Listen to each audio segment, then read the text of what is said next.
just lay here flat on my back. My back hurts so bad. I relate. Do you want to set it up on the desk? No, it's okay. We can. You're right. It's okay. We can talk. We'll tough through it. It's just one more video. It's just one. So we just finished filming a reaction to Amanda Cook's new song. And we were not well, but I'm so excited about this video. I've been waiting to do this for so long. It won't show me the results. Okay. That was insane. Thank you, I'm good at it. I've had the same password since I was But you did 6. it with one hand. Like, just... I can do it without even looking anymore. You all gave us questions to answer, and I'm so excited about this. Well, we've been wanting to do this for like a good second. Like, since we started this channel, yeah, really. just to like let you guys get to know us a little bit better. Because this is more personal. We never like talk about our own lives or ourselves. We just talk about other people's lives. We just talk about other people, yeah. So, we got several responses from you guys. Just to shout out, like, we'll just kick off and like just say, here's a few people. Angie from California Bay Area. Allison Apple from Carolina. Matthew from South Africa. Nina from Germany. Micah from West Virginia. Yes. We love Micah. Devontae from University of Tennessee. Lily from Hoover, Alabama. Rebecca Cerise from Arkansas. Love you, Rebecca. Several people. Here's a girl from India. Yeah, so that's super cool that y'all are watching from like all over the world. South Africa that's so shocks cool. me. I know.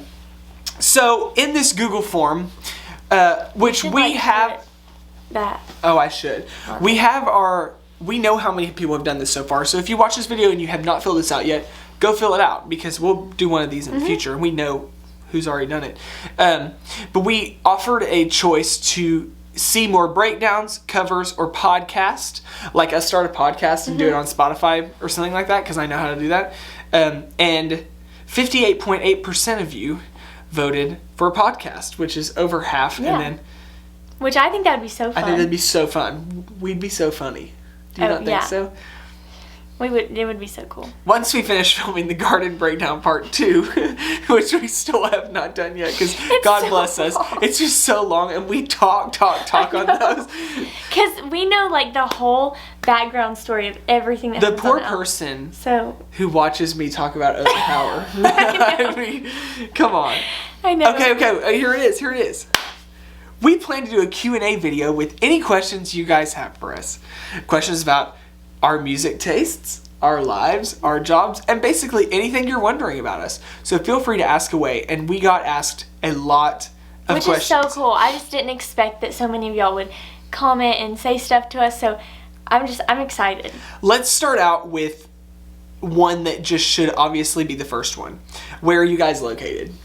Okay, so we are both in the greater Little Rock, Arkansas area. My dad and Cooper's dad are both pastors of churches.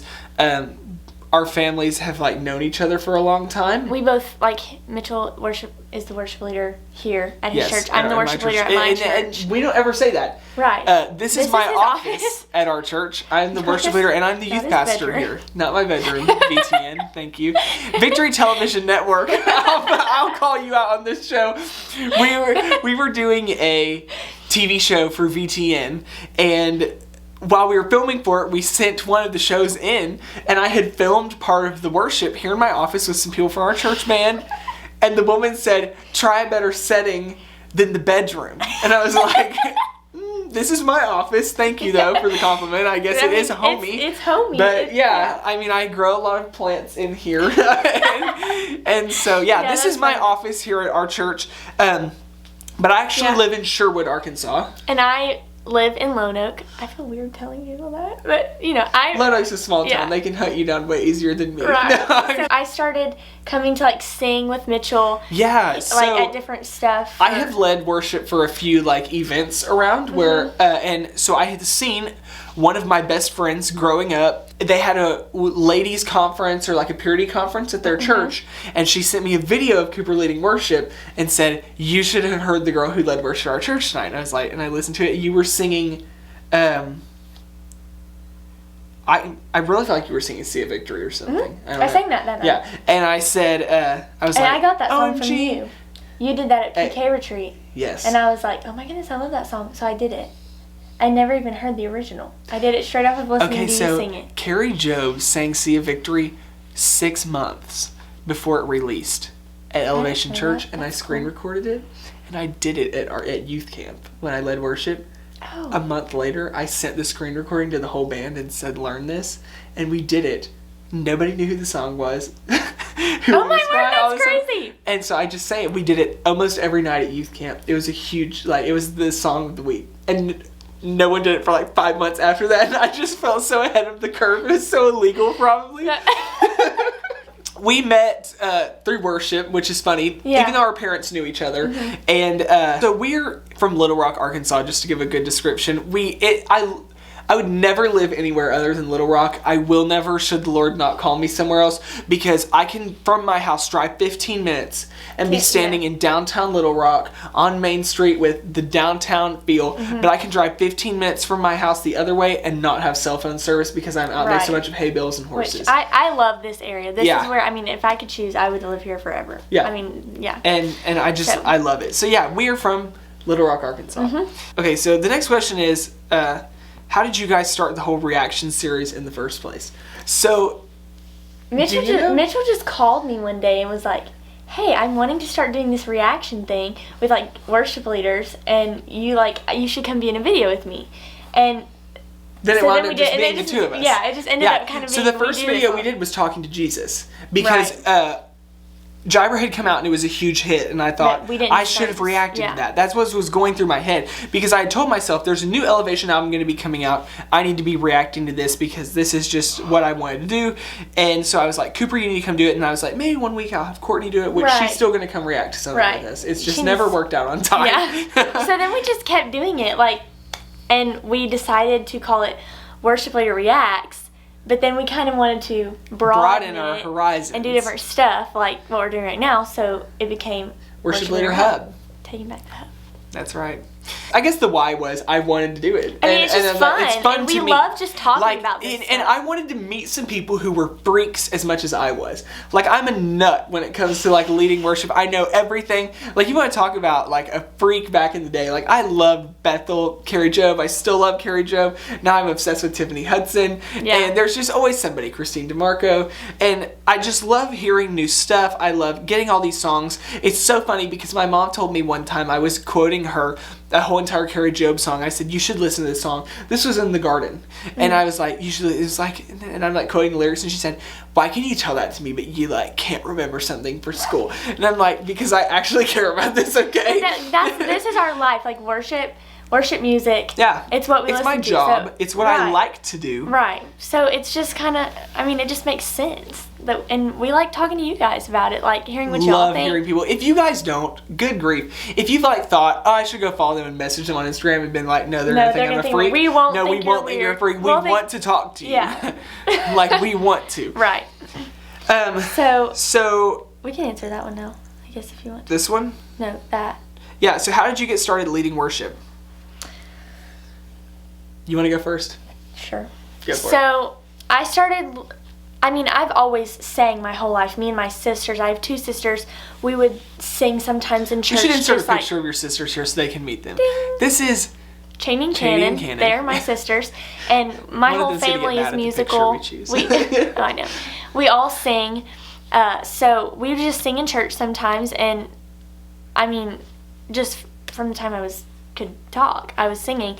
And when I got into youth, when I was in 7th grade, I was on the worship team in youth. My friend, I was very close to, she's my sister, Brooke, was the worship leader, and so she taught me a lot of stuff. And what's so funny is I knew Brooke separate, had no idea that you knew Brooke and knew Casey. Right. And so she basically taught me everything up to this point of how to lead worship, stuff about singing, playing piano.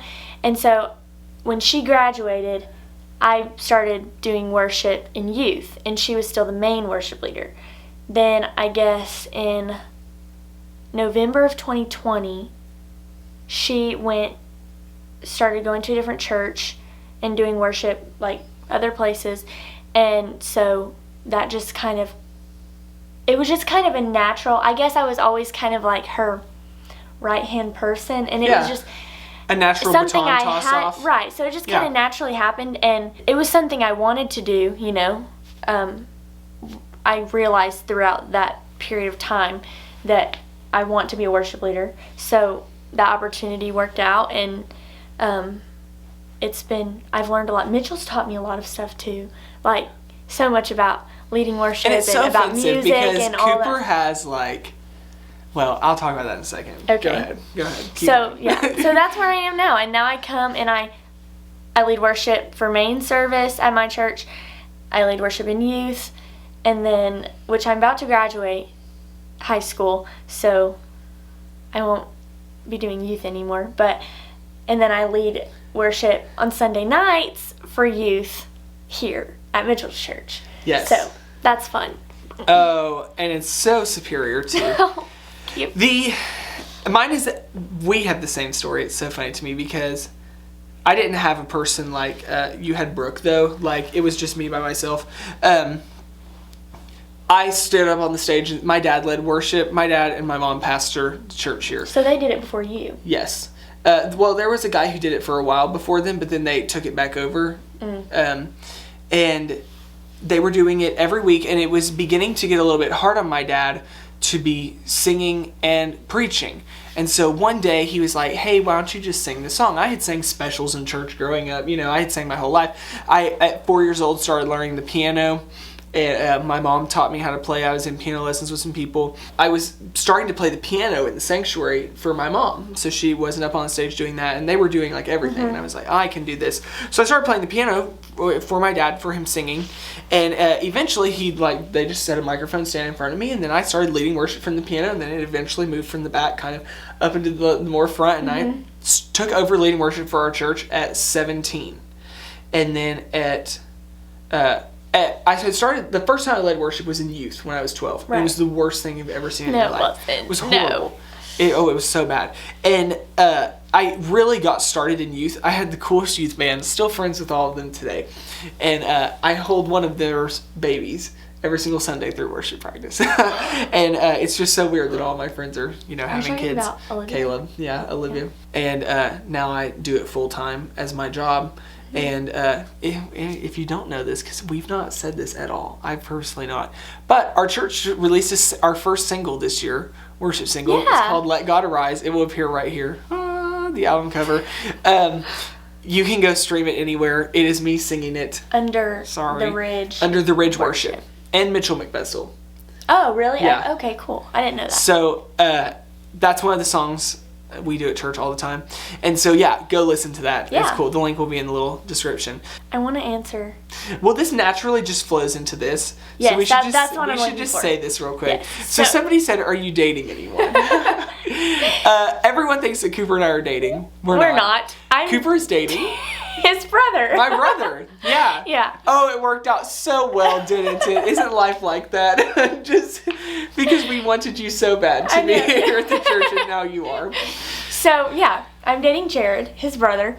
Who is with her dad at a Memphis Grizzlies game right now. Which is why we're getting to film, because Jared makes our lives so difficult. Because so we're getting as much as possible. We're getting as much as we can tonight. This is our third video. One of them was 3 hours almost. Are you dating anyone? That's so funny. I'm not dating anyone. I'm single and available. One of our questions next time will be, leave your name for Mitchell. Applications for Mitchell. I love that works out, that we're like such good friends already, and it's like. And then you date my brother. I would, yeah. So, that can be like a weird thing sometimes, like person you're dating siblings, like if you don't like them, that's like terrible, but I don't have that problem. No, so I don't have that's that problem. nice. I love Cooper's whole family too. Yeah. I absolutely wrecked her and Cheney in basketball. Or excuse me, Cheney in basketball. Just kidding. We were on the same team. We play basketball on Tuesday nights, and we play tomorrow night actually. And yeah. And we're not. Well, that leads over into this question. Good. What's your Christian life like? Excuse me, outside of church. I'm a Christian outside of church. You are. I know that. I don't really have too much of a life away from church, which I don't regret at all. Like, almost all but 2 of my friends in life all go to my church or are the same thing. Right. Heavily involved in a church. Right. The other, well, it's 2 or 3. It's 3 that I graduated high school with that I'm still friends with. But yeah. The 99% of my friendships and things that happen in my life take place with people from church. Like, which I think that's great. yeah. That's something I really like admire about, like, your church is so everyone just kind of lives their life like involved with each other, and I think that's great. My life outside of church, I mean, I'm in Weren't school. you a car salesman? Jared loves to joke about that and make fun of me. I tried to be there's this one of our friends goes to our church, offered me the opportunity to like post his cars from his car dealership on his Facebook page, and I tried. But the first car I posted, absolutely no one was interested in, and then I just kind of got like defeated about it, so I never tried again. I even dropped the price like a couple times, and that's just hilarious. No one wanted it. But I mean, you know. So I'm in high school. I'm a senior in high school. I go to school. Cooper's a valedictorian of her grade. I am. But I'll brag on along her with for another that. person. Yeah, I won't take all the co-valedictorians. credit. Right, I won't take all the credit. And that has not been officially announced, but we are, we have the highest grade, so. But, I mean, I go to school, I come home. And you come to Sherwood. I come to Sherwood. I do stuff here at the church or with Jared or whatever, and then I do my church. Ooh. So Cooper and Jared have made it through several TV series this year already. Yeah. That's funny. We watched White Collar, Terra Nova, and right now we're watching Superman and Lois.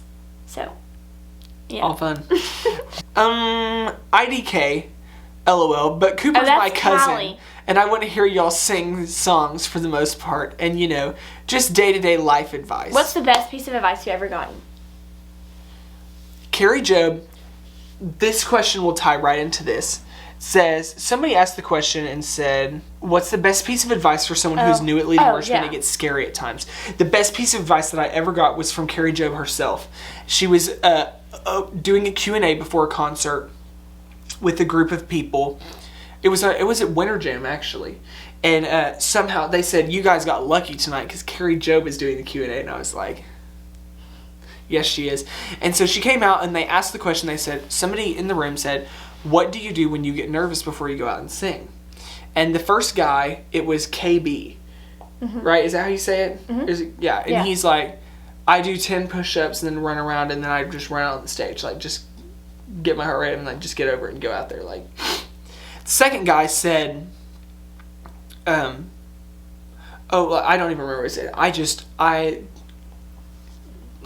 drink a bottle of water like really quick and then just like run around and do this. And they had Carrie the mic and she's standing there. She had this big hat on. I vividly remember this with all of my heart. I'll never forget it for my life. She says, so I don't really have any nerves before the show. She's like, I don't mean it in a bad way. So, but I'm not here to impress any of you sitting out in this room. I'm singing for one person in the room and I know that he's already pleased with what I'm doing. So I don't have to be nervous about what I'm doing. And I was like, she said it much more complex and pretty than what I just did. Right. But that was the gist of it, was she has no reason to be nervous and have nerves because she's not there to put on a concert and impress us. She's there to worship, which she said multiple times during the night at Winter Jam. And I was just like, oh, which Carrie you Job. Forget as a worship leader, like what it's that easy you're not to there forget to what it's perform. really about. And you're I'm not sure there we'll talk about that. You're not there to get the approval of the people in the church. You're not even there to get, which as a worship leader you do want to, do something that makes people respond, but that's not the main thing. Like, the main thing is that you are leading people into the presence of God and that preparing their hearts to receive. It's not just to do something that makes them be like, oh yes, that's so good, and that they're not worshiping you. Right. So you're driving them to worship harder. Right. If you are a worship leader and you are not pressing your people to worship harder every single week, and they're not gaining in the intensity of how to worship. We had a family visiting our church a few weeks ago, and I knew who they were, and I know where they had come from, and we're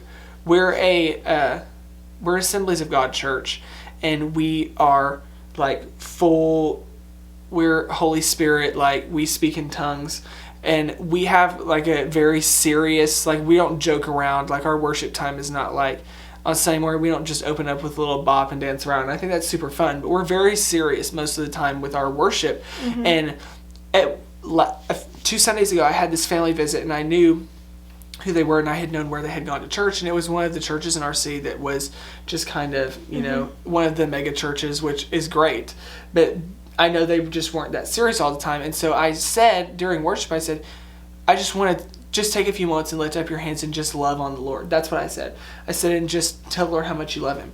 And while I was standing there, I was just walking around, you know, talking to myself on the stage, and I was looking at them, and they were just kind of standing there like this. And I was like, and in my mind, I'm thinking, they probably, like, this is new to them. Like, they probably don't know what to say. They don't know how, in their own words, for 2 minutes to carry on and say more than, I love you, Lord. Like, they don't know. And I'm like, think that as a worship leader, it's your responsibility to be pushing your people to worship the Lord. And also, like, showing them as an example. Yeah. Like, when you say, you know, say this, like, tell the Lord how much you love him. Right. Do that, you know. Say things that make them be like, oh, like you're teaching them how to do it. So that would kind of be like, so the greatest piece of advice I feel like I've ever gotten is my dad always says, the greatest thing you can ever learn is how to learn. And I always remember that, because honestly, that is like, that can apply to every single aspect of your life. If you understand how to look at something or someone and take something from it and apply it to your life and grow from it, I mean, that applies to everything. So, like with worship, you know, if you know how to look at what the worship leader's doing and say, okay, I can do that, then you'll grow. Or like if you can watch other people write songs and you can apply that to yourself, then there's nothing you can't learn how to do, you know? So my biggest piece of advice, I like would almost take it back and say it came from like the Holy Spirit. And it was, when I was dead obsessed, and I feel like anybody watching this video on this channel is in the same ballpark where I was, like as far as likes worship and that. And I was obsessed with following everyone from Bethel, Carrie, all these people. And I came to a point where I was like, this is what I need to be doing, like what Bethel and Carrie are doing. And that was like where I was wanting to target the rest of my life. And the Holy Spirit reminded me, like, I did not create you to be Brian Johnson. Right. And to do what he's doing. Right. Like, I have my own calling and my own thing that I'm supposed to do. And I think for worship leaders, the culture right now is so celebrity-like for a lot of them. And there are some, and I don't mean it in a bad way or jabbing anybody at all, but I always would say to anybody younger, I would love to have told my 15-year-old self, be careful who you watch all the time that's a worship leader, that you don't pick up things that they're doing, because the Lord has a special thing for you to do as a worship leader. Right? Every worship leader is not the exact same. Right. And that's just the truth. You all have your own thing to do. Like you can take certain things that people do and you can say, I don't know when that happened. I don't know. I was looking at myself when I was saying what I said. Just when I started. So you can like learn things from people and look at their life and see like how that can apply to you, but then at the same time, like what you're saying, you're not learning from someone and imitating someone is not the same thing. Right. So as like something you would say, that's a question we're answering, what you would say to someone who's starting to lead worship. Don't, like, you have to learn, you really have to get alone with God and the Holy Spirit speak to you what you're sort of like, you're called to be a worship leader, but that means something different to everyone. So what your calling as a worship leader is, what your specific gift is in leading people, what you know that the Lord wants to use you to do for people and to lead them into.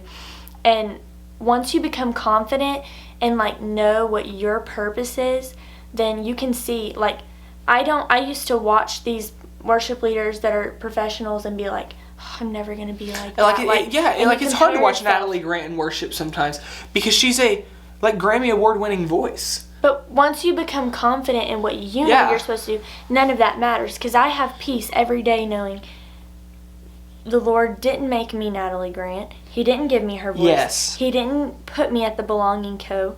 He put me in my church with my voice, who I am, my gifts. And God is perfect. So He's not going to do something with me that I don't trust or that is not as good as what He's doing with someone else. And so many worship leaders, I feel like, because I was in the shoes, look more to they look more to the fame and the success side of the industry. And it's sad that that's one of the main examples that we have for us is that, like, well, a successful worship leader is selling out and being the number one Christian album to release on iTunes that night, because the majority of worship leaders, I feel like, look at that. When being a successful worship leader is you're able to take your people into the presence of God to where they can get an encounter with Jesus. You look at the fruit of what you're doing. Yeah. You are successful if you are seeing people's lives be changed by your ministry. Yes. It doesn't matter if God put you in your church for one person. I mean, that's just as important as, because the honest truth is, I used to be like, I'll really know I've made it to the top of my potential when I'm famous and I have a million songs out and all that stuff. But I really realized this is personal, because this is just how I feel, but I would much rather be planted with a body of people in a church leading worship, even if it's small, like not famous, and really get to experience like the deeper seeing. Those people don't always get to see everything that their ministry does for people, but I get to actually like experience the church grow from what I'm doing, and it just, I don't know. You know what I'm saying? I know exactly what you're saying. And I feel like even something that I've come to realize being older is I enjoy Chelsea Gay, Sam Jones and Jessica Schluter. These people that I watch who do not have popularity more than I enjoy the mainstream stuff. Like, there was a long time period where I did not listen to any other music whatsoever other than High Praise and Fresh Start, because I was just like, I just need like something that's that, like, I personally, I know these people and I know they're genuine and I know what I'm putting in is, saying. I just like came to a spot like this. What keeps you from getting burnt out leading worship every week? And I came to a horrible place where I got burnt out leading worship every week. And the Lord told me to write some songs. And I did. And we're going to release a bunch of them this year. Hopefully our church is going to do an album. But, like, if you get burnt out leading worship every week, quit listening to the mainstream worship music every week. Like, quit shoving all of that down your ears all the time, too. I'm not saying go listen to secular music, but go on a church's live stream and just watch some other people lead worship who don't have any fame or anything whatsoever. I found that to be really fun for me for a while. Because the people who can take leading a group of 20 people just as seriously as they could take being on a stage in front of the whole world, and carry that with the same weight of importance, that's authenticity. Like, no matter how many people you're in front of, no matter who you're ministering to, a soul is a soul, and like who God puts in front of you, their eternity, their salvation, their relationship with God is just as important. So when you're leading worship, you have to remember that, like, it doesn't matter how many people I'm affecting. He leaves the 99 for the one. Yeah, you're doing it. Right, you're doing the same thing. In everything you do, right? Do it with all your heart, to the best of your abilities, right?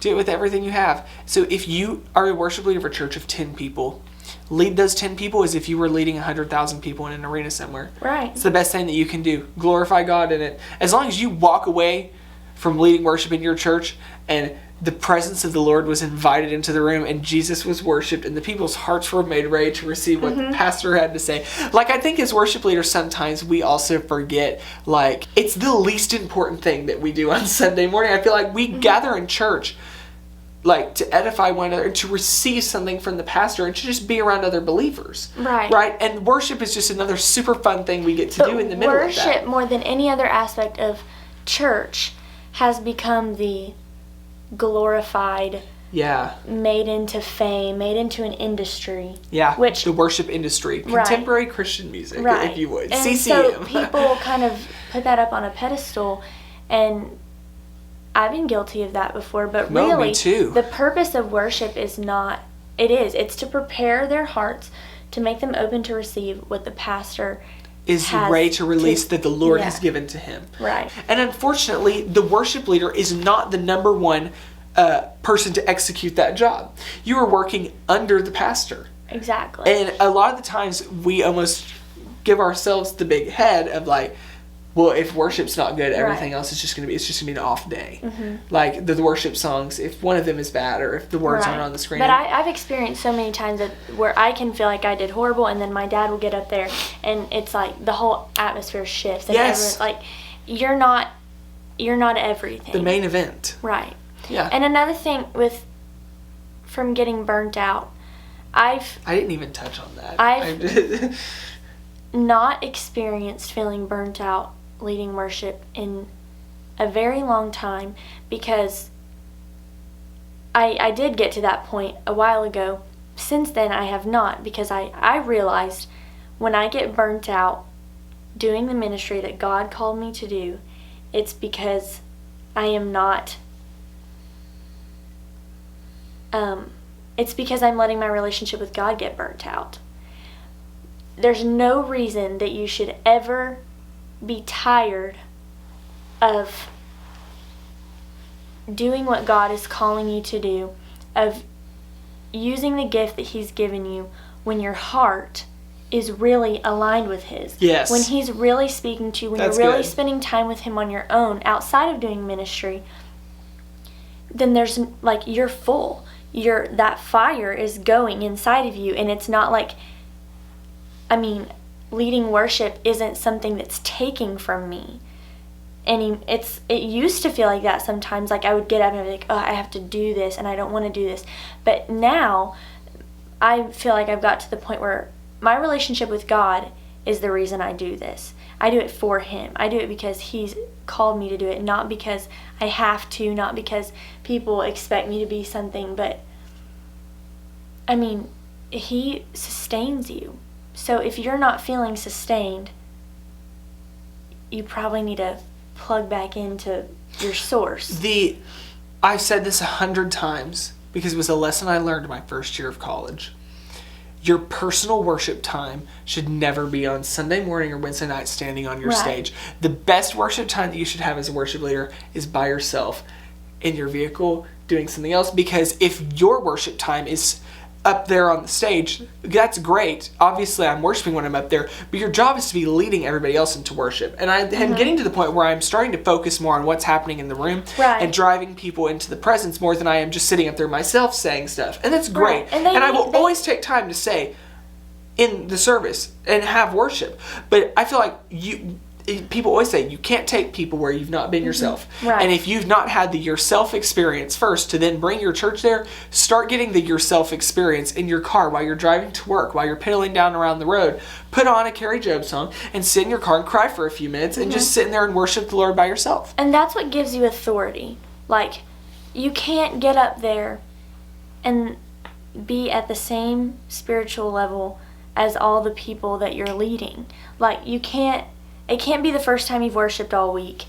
Yeah. If it's like you have to be at a higher level than the people you need to be ready to go. Leading. Even when you're not the main event, and that's something in every aspect of church. Every aspect of church. Serving work the nursery better than anybody else. Right. Do it to the best of your ability. If you're going to hand out a donut out in the lobby to somebody coming in, or hold a sign at the door and say welcome, be the best greeter. Change the diaper the best of anybody in that church. Because even if you're not the most important thing, you're crucial to the kingdom. Like, God puts you where you're supposed to be to serve. And it's like, you know, a body needs a heart.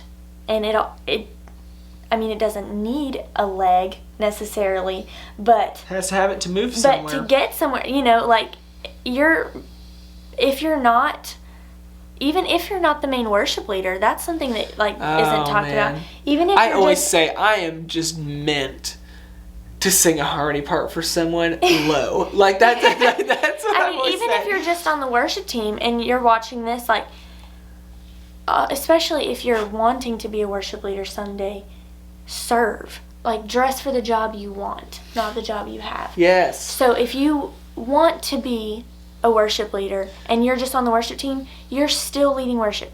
Worship on the stage. You're part of the worship team. Right. So you worship on the stage.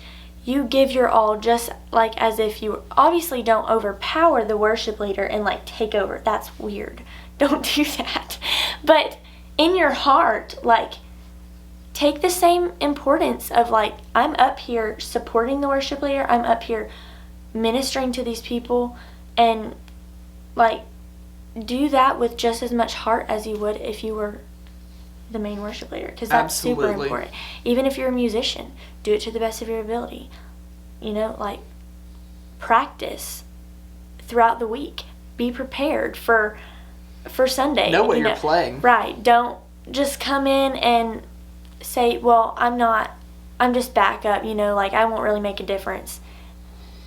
You don't notice. Everybody makes a difference. You might not notice when it's not there, but if you were all equally as into it, you would notice a shift. Like, there's a difference.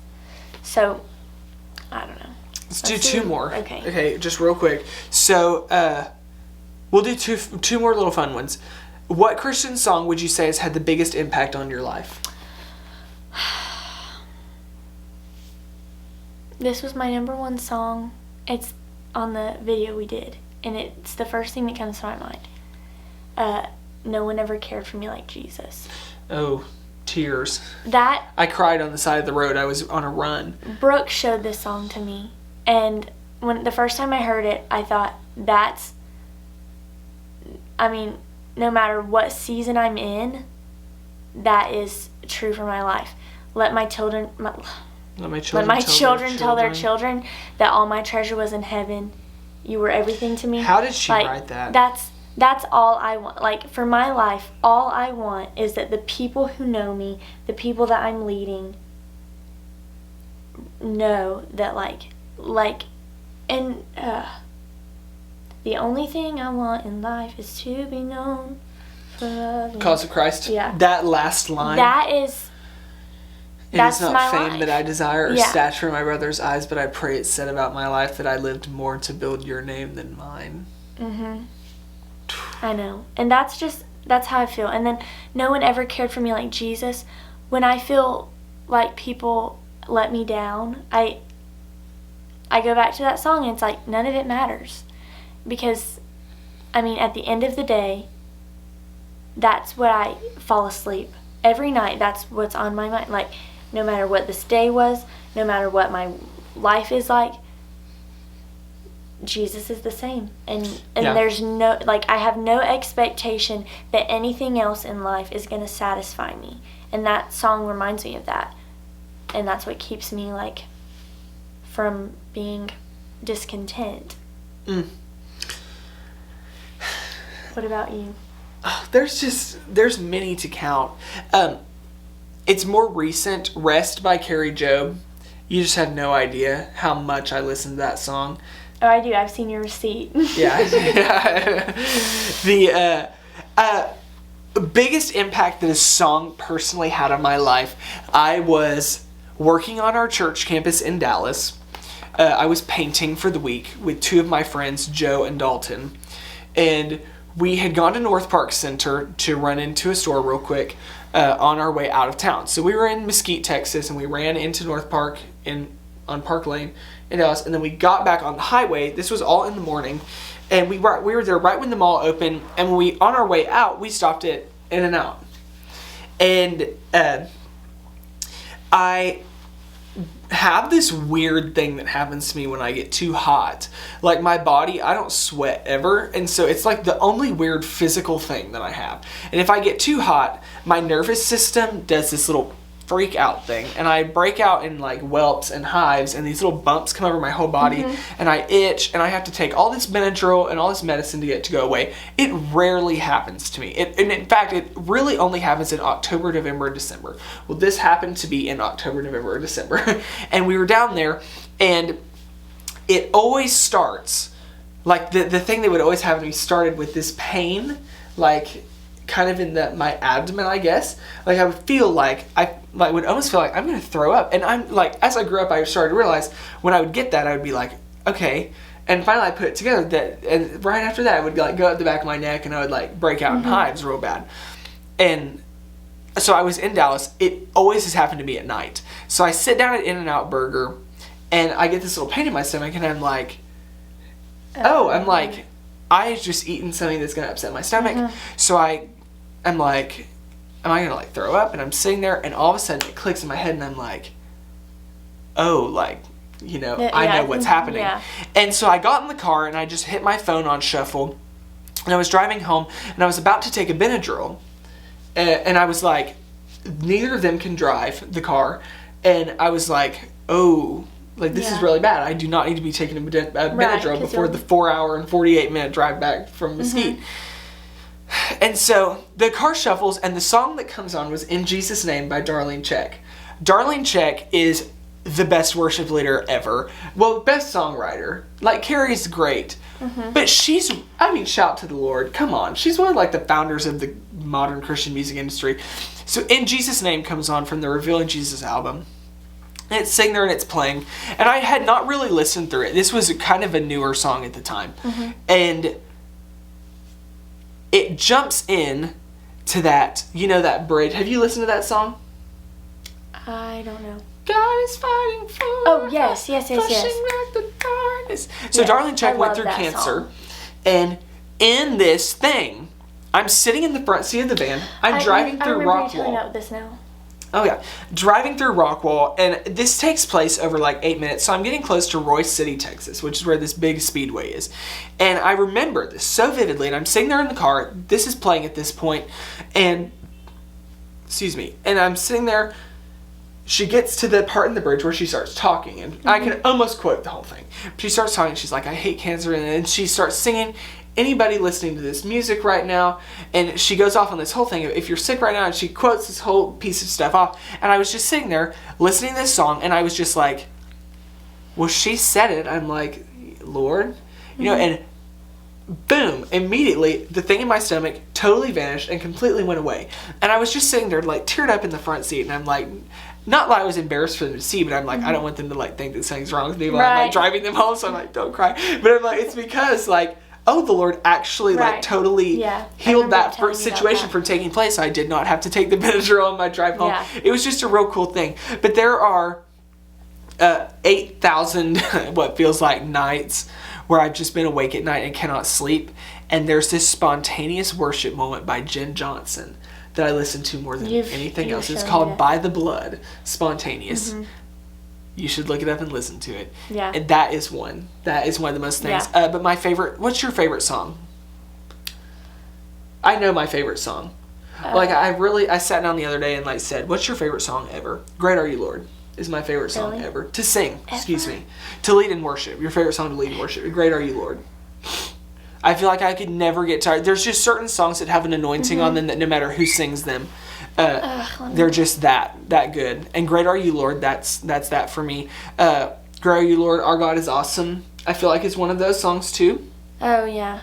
Why am I on Instagram? I meant to go to music. Jared's already posting about the game. Are they on their way home? Yes, they're in like Forest City, I think. Oh, they've got a ways still. Yeah. Okay. Holy Sound is one for you. Holy Sound is one of my favorites. I feel so comfortable with my voice. Cooper sings With You so good. I love that song. I love the bridge on that. What was the... Oh, Here Again is one of those songs too. Nothing I'm Not Else. Enough. Oh. That's one of my favorite ones to do, honestly. I love, like, every time I sing that song, I just get so emotional. Let's do one more. Okay. Let's do a fun one. If you had to, that's so hard. That's gonna take us 8 hours to answer. Yeah, We'll have to say that for the next video. Wait, let's just do that, but we'll just do like 3. If you had to lead one set, if you could only play one set list in church, what 3 songs would be in that set list? This person wrote 5 to 7. If you want us to sit on this for about 6 more hours, we can answer that. We'll just do 3. My opening fast song would be God of the Turnaround or Breakthrough by Eddie James. My middle song would be the Desert Song. I'm madly in love with the Desert Song. Yes. And my last closing song would be At the Mention of Your Name. That's Mitchell's song, by the way. That's the next song our church is releasing on iTunes. We're working on the mix of it right now. Okay, to open, Oh, I love Believe for it too. I just saw that on your phone. I love that Robbie knew that last night. Said the CeCe Winans song. Oh, I know. When he said that, I was most like, pastors just don't know that much about the worship stuff. Yeah, that's funny. That's so hard. You know, I really want to do that song. I sang it. Really? All my delight. Oh, in honestly, the middle of it, my Callie. I would put Holy Sound in there. Miracles by Chris Hulala. Oh my goodness. Oh my goodness. Yes, I love that song. Oh, Rest on Us. I forget about that. Okay, that would be in there because I could do that song every week and not get tired of it. I could Rest too. on Us. Yeah. Zeal. I love Zeal. Do you know what song I love? You Make Me Brave. I just saw that on there too. I love. Do you want me to do that song? Yes. Okay, I'll do it. I sang You Make Me Brave, Cooper, for 4 years every week, basically. It was one of our church's favorite songs. Yeah. Well, I just close out of it. Yeah. That's just the hardest question. It's but hard. This is what a podcast would be like with us and some. But we would be like what we were talking about earlier about all that worship stuff. Like I could talk about that all the time. I could talk about it for 6 hours. We could easily do an hour-long weekly episode of a podcast. What would we call it? Worship Leader Hub. Worship Leader Hub. We'd have to call it like. But we would have like different seasons, like you know. The episode names. Yeah. Right. We should start a podcast. Yeah. You all voted. Should we start a podcast? If you're faithful enough to our channel to watch this video, comment below and tell us if we should. Yes. That'll give us some time. And thank you guys for all these questions. This was so fun. Thank you. Yeah, if you still have a question you'd like to ask, go ask it. Nothing's stopping you. If you had anything like that you thought was like, wow. Yeah, comment your greatest advice you've ever gotten. That was something that was something that I liked. You gave a great answer to that. Oh, thank you. I would love to hear what y'all have to say for that. So yeah. And alrighty. Follow us on Instagram. Subscribe, comment, all that good stuff. All the above. It's in Turn the on description. Post notifications. Yep. Follow us individually on Instagram. Talk to us. Reach out and say something to us about this. If you have any questions you're just dying to ask us, ask us. Yeah. We love talking to you guys on Instagram. We both respond to our DMs pretty quick. Yep. So we'll see you next time. Yes, we'll see you guys next time. Bye.